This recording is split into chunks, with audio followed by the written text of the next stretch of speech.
मुझे तो याद आता है, एक कैदी को जज साहब ने जैसे ही फांसी की सजा सुनाई कि इसको सुबह 4 बजे फांसी से लटका दो, तो वो कैदी कटघरे में जोरदार ठहाका मार के हंसने लगा।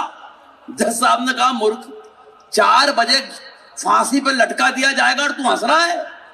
कैदी ने जो जवाब दिया, साहब मस्ती में आना। कैदी बोला, हुजूर अपन तो सो के ही 8 बजे उठते हैं। ये मस्ती है, इस मस्ती को जिंदा रखना। हालांकि कोरोना का कोई टेंशन अभी नहीं है, बिल्कुल भी। पत्नी पर, पाकिस्तान पर इतनी बातें मंच से हुई, पत्नी की कोई बात नहीं करूंगा, क्योंकि पत्नी पे कविताएं सर वो लिखता है जो कुंठित होता है, जिसकी अपनी पत्नी से अंडरस्टैंडिंग अच्छी नहीं होती। मेरी और मेरी पत्नी की अंडरस्टैंडिंग इतनी कमाल की है कि शादी को 26 साल हो गए, लेकिन 26 साल की शादी की जिंदगी में उसने कभी मुझसे गंवार, मूर्ख, जाहिल, बेवकूफ, नादान, पाजी, इसमें के किसी शब्द का इस्तेमाल नहीं किया। कारण अंडरस्टैंडिंग इतनी कमाल की है, इतनी कमाल की है कि वो जिस नजर से देखती है मैं समझ जाता हूं वो इनमें से क्या कह रही है। तालियां कम है थोड़ी आपकी, क्या बात, सच बता रहा हूं।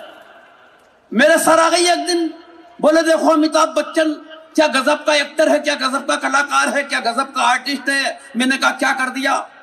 बोले देखो शराबी पिक्चर आ रही है, पूरी पिक्चर में एक बूंद शराब की अमिताभ जी ने नहीं पी, लेकिन जो एक्टिंग की है वो कितनी कमाल की है। मैंने कहा मूर्ख औरत, उससे बड़ा एक्टर मैं। बोली कैसे? मैंने कहा 26 बरस से रोजाना पीने के बाद जो नहीं पीने की एक्टिंग मैं करता हूं वो तुझे दिखाई नहीं देती क्या? तो पत्नियों की क्या बात करना साहब। मैं तो एक दिन मंत्री जी ज्यादा ही परेशान हो गया तो अपने ससुर जी के पास चला गया। मैंने कहा ये कौन सा आइटम पकड़ा दिया आपने, मेरे को परेशान करके रख दिया है। मेरे ससुर जी मुझे एक कोने में ले गए और एक पंक्ति उन्होंने ऐसी बोली कि मुझे उनसे सिंपैथी हो गई। पंक्ति पहुंचा रहा हूं, बताना। वो मुझे इस कोने में ले जाके बोले, बेटा मेरी सोच, मेरे पास तो इसकी भी मां है।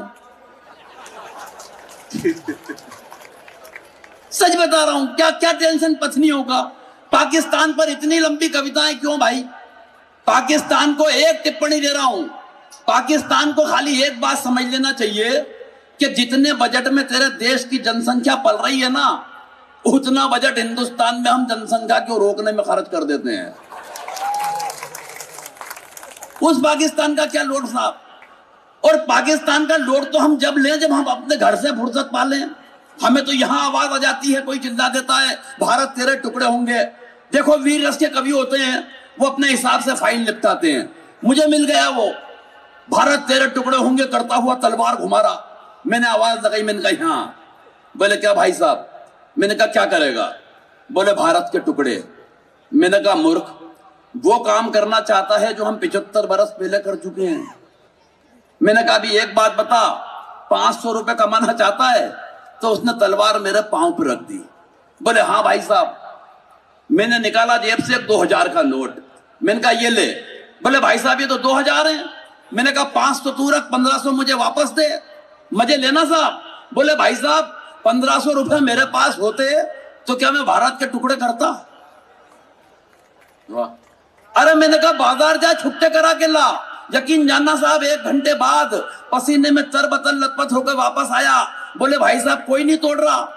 मैंने कहा मूर्ख, अब एक बात समझ ले, जिस नरेंद्र मोदी के बनाए हुए एक कागज के टुकड़े के तू टुकड़े नहीं करा पाया, उसके हिंदुस्तान के टुकड़े तू कहां से करा देगा? क्या बात।